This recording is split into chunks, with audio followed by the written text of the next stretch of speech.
Welcome friends to this lecture on the genetics series. In this lecture we'll be discussing about the DNA structure. Now this is the structure of ribose.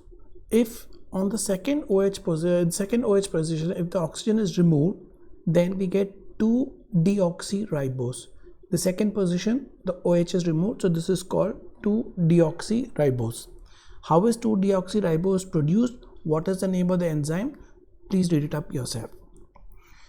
There can also be a chance when in the 3-OH position we can remove the oxygen. Then it will become a di-deoxynucleotide. Di-deoxynucleotide has got a lot of relevance in DNA sequencing. This doesn't exist in the human body, but for DNA sequencing this is very important.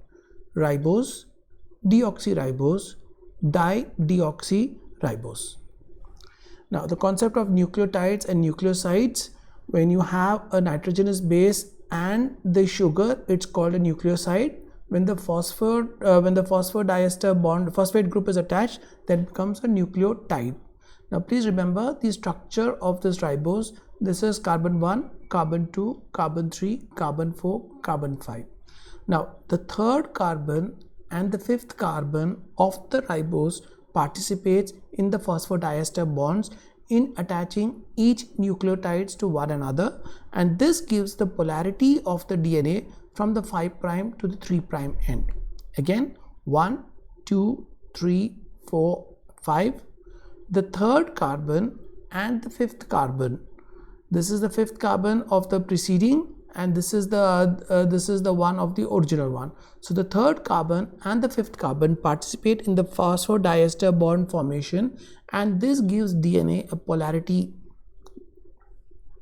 Formation of the phosphodiester bond, like this is a 3-OH group, this is the 5 carbon, and here is where the phosphodiester bond is being formed, and this gives the polarity from the 3' to the 5'.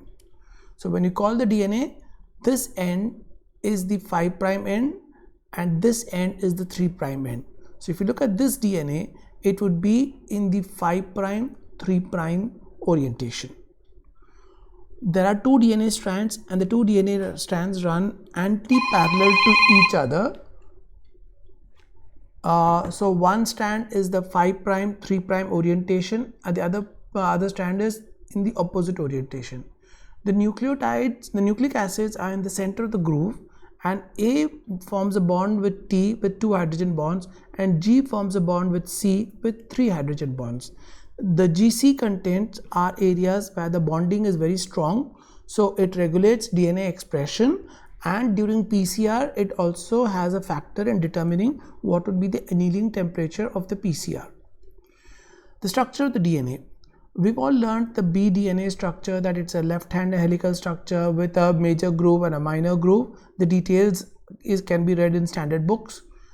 aDNA is a DNA which is not exist in the body, but when we extract the DNA outside to do our test, it gets into the DNA form, which is a bit more short and stout. What we need to understand at MBBS level is the zDNA. What is so special about the zDNA?